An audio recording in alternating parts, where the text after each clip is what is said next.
po sa bago music na ipe-present namin kay Boss Vic, and hopefully this year ma-release namin siya.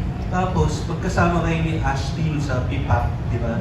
Yes. So, nagkita na ba kayo? Anong reaksyon nga na nag-iba ka ng landas, mas pinili mong magpa-sexy? Actually, hindi pa kami nagkikita ever since I left P-pop Gen. Wala na rin ako masyadong balita kasi nagkanya-kanya na kami ng career, iba-iba na yung ginagawa namin. Nagkaroon siya ng bagong girl group, ako naman nag-focus ako sa TV commercials. So, hindi pa kami nagkikita ngayon, ever since. Anong pakiramdam mo na hindi pa po sumagi sa isip mo na dapat nag-wholesome actress ka na rin, katulad ni Ashley?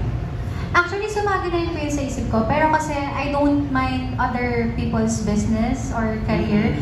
Especially naging kaibigan ko rin si Ashley. So kung ano man yung tinahak nilang karera, sobrang happy ako for them. Kasi may kanya-kanya kaming karera eh. Dito siya, dito ako.